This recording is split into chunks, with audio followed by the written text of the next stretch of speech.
রহিম। বিশ্ব আধ্যাত্মিক জ্ঞান সঞ্চার দরবার শরীফের প্রতিষ্ঠাতা আমার মুর্শিদ কেবলা গাউসুল আজম শামীম আলী চিশতির দরবার হইতে আমি কুলসুম চিশতি আপনাদের সকলকে জানাই আন্তরিক শুভেচ্ছা ও অভিনন্দন। আমার মুর্শিদ কেবলা গাউসুল আজম শামীম আলী চিশতির লেখা গ্রন্থ থেকে কিছু তত্ত্বকথা আলোচনা করিব। আশা করি আপনারা সবাই আমার আলোচনাটি মনোযোগ ও ধৈর্য সহকারে শুরু থেকে শেষ পর্যন্ত সম্পূর্ণ আলোচনাটি শুনিবেন। আমি আজকে যে আলোচনাটি নিয়ে হাজির হলাম সে আলোচনাটি হলো কোরআন ও হাদিস অনুসারে আল্লাহর আইন জাকাত দিতে হবে, কিন্তু জাকাত কত প্রকার এবং কোন জাকাত কতটুকু জরুরি এই নিয়ে কিছু তত্ত্বকথা আলোচনা করিব। আইন অনুসারে জাকাত দিতে হবে, কিন্তু জাকাত কত প্রকার। একটি জাকাত দেওয়া হচ্ছে দুনিয়াবি সম্পদ অনুসারে। গরিব দুঃখী এতিমদের মাঝে টাকা পয়সার সম্পদ থাকে, এই হলো এক প্রকার জাকাত।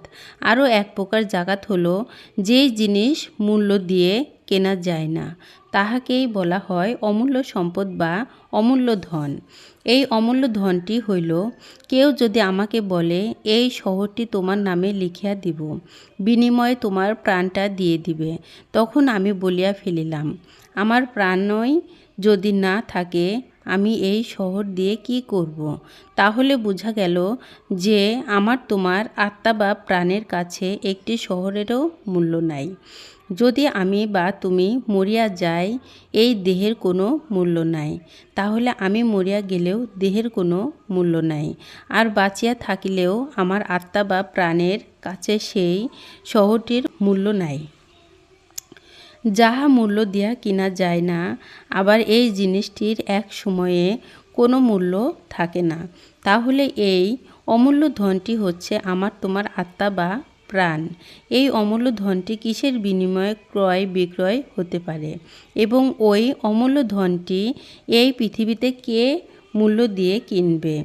কেউ যদি আমার তোমার দেহ আত্মা মন প্রাণ বিনামূল্য কিনতে পারে আর আমি বিনামূল্যে বিক্রি করতে পারি, সেই দিন হইতে পারবে অমূল্য ধন বিক্রি করিয়া বিনামূল্যে আল্লাহ ও রাসূল এবং আল্লাহর ধন কামাই করিতে পারিয়াছি।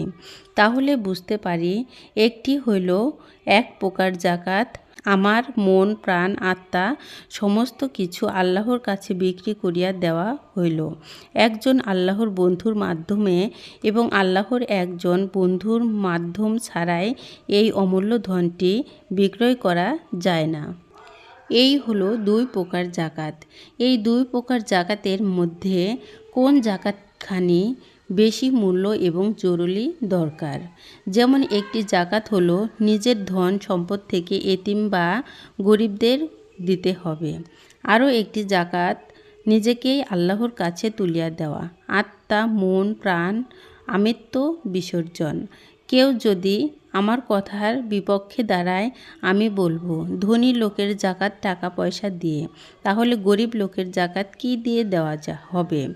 তাহলে আমি যেই অমূল্য ধনের জাকাতের কথা বলিয়াছি, সেই জাকাত গরিব লোকেরও দিতে হবে এবং সামাজিক ধনী লোকেরও দিতে হবে। আল্লাহ আমাদের সকলকে শরীয়তের হাকিকতের বা মারিফতের জাকাত বুঝিয়া নেওয়ার তৌফিক দান করুন। আমি যে আলোচনাটি আপনাদের সামনে করেছি, এই আলোচনাটি আপনাদের কাছে কতটুকু ভালো লেগেছে। যদি ভালো লেগে থাকে তাহলে আমাদের এই চ্যানেলটি সাবস্ক্রাইব করে দিবেন।